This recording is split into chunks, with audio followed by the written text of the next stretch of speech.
तीर्थव्रतोद्यापन यज्ञदानं मया सतं यदि कांत कुर्यां वामांगमायामि तथा त्वदीयं जगात कन्या वचनम च प्रथमम।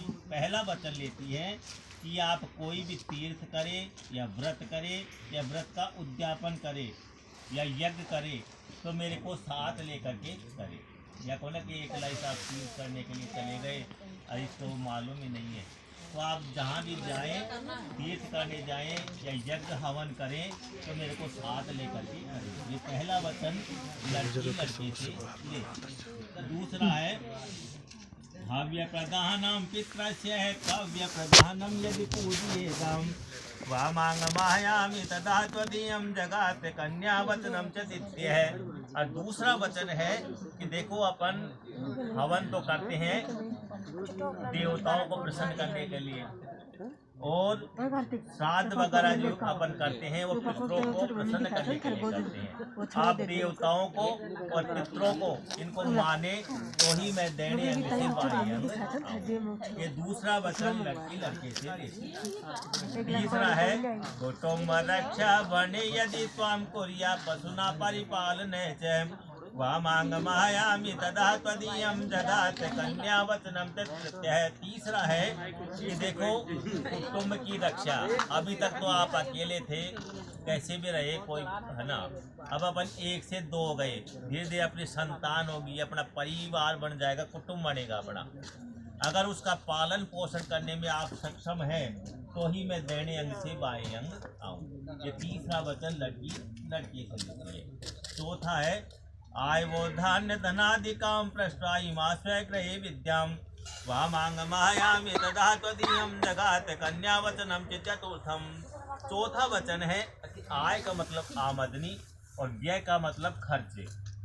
अपन जितने कमाए ना उसी में अपना खर्चा चलना चाहिए।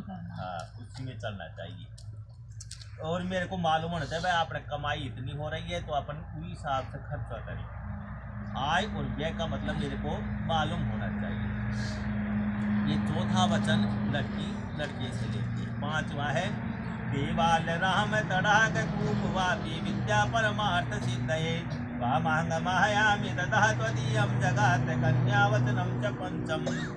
पांचवा है कि देखो अपन खा पी करके और कुछ देवताओं के निमित्त अपन किसी मंदिर में लगा दिए, कुछ प्याऊ लगा दिए गौशाला में, मतलब कुछ धर्म का कार्य करे है ना, और उसमें मेरे को साथ लेकर के करे है ना।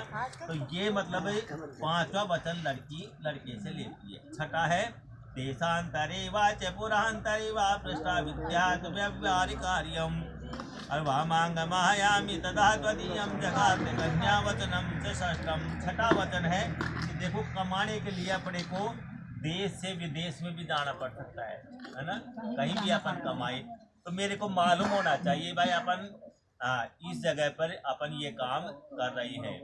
ये नहीं कि साहब घर से तैयार होकर के और कह दिया कि हम बस स्टैंड पर जा रहे हैं और पहुंच जाए साहब दिल्ली, जयपुर, बम्बई है ना, पीछे से कोई आदमी पूछने के लिए आए साहब कहाँ पर चले गए हो, तो यही कहे कि भाई स्टैंड पर गए हैं। हाँ, स्टैंड पर ही गए हो तो यही कहेगी, तो वो आदमी भी कह देगा अगर औरत तो झूठ बोलती है, इससे स्त्री का मान भंग होता है। आप जहाँ भी जाए मेरे को बता करके जाए, जहाँ भी कमाए, जो भी नौकरी करे तो मेरे को मालूम होना चाहिए।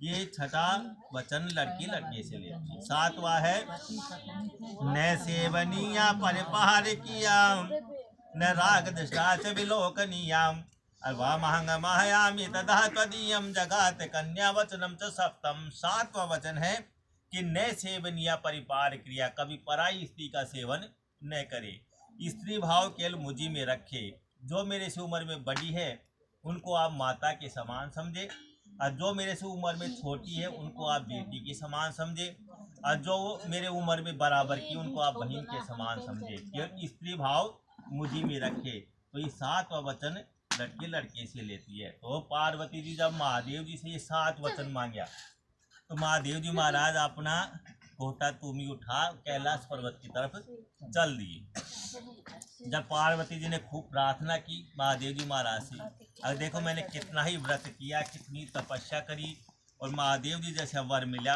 अब अधम में छोड़ जा रही है, ठीक होना।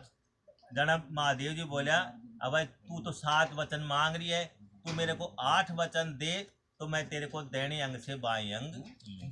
तो लड़का लड़की से 8 वचन मांगते हैं, वो कौन से हैं कि मम चित्तम, अगर मेरे चित्त के माफिक रहे तो मैं तेरे को दैने अंग से बाएं अंग लूं। मतलब देख ले स्वभाव, अगर गुस्सा आ रहा है उस टाइम चुप हो जाए, क्योंकि उसका चित्त स्वभाव देख ले। अब गुस्सा आ रहा है तो उस टाइम में ज़्यादा नहीं बोले, चुप हो जाए, जब गुस्सा शांत हो जाए तो फिर बात कर ले। मम वित्तम, मेरे वित्त के माफिक जितना मैं कमाऊँ उसमें अपना घर चलना चाहिए।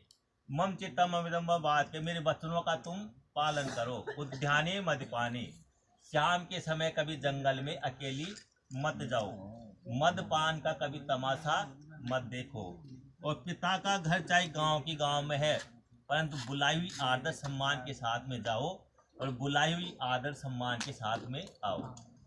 और मेरा जो मित्र है उसको मित्र के समान समझो, जो मेरा दुश्मन है उसको दुश्मन के समान समझो। अग्नि की साक्षी में, 5 मंत्रों की साक्षी में, एक अच्छी गृहस्थी चलाने के लिए अग्नि की साक्षी में, अरे पंच अपन बैठे इनकी साक्षी में, एक अच्छी गृहस्थी चलाने के लिए ये वचन दिए जाते हैं। फिर भी खैदी साहब दिया, बोल दे बेटा दिया। अब धीरे धीरे आराम से खड़ा हो जाओ, खड़ा कर बेटी।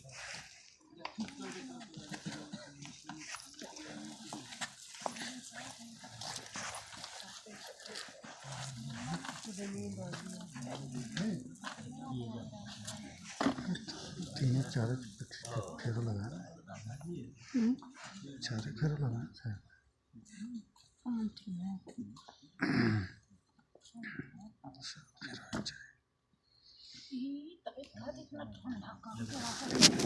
ये जो कह रहे हैं ना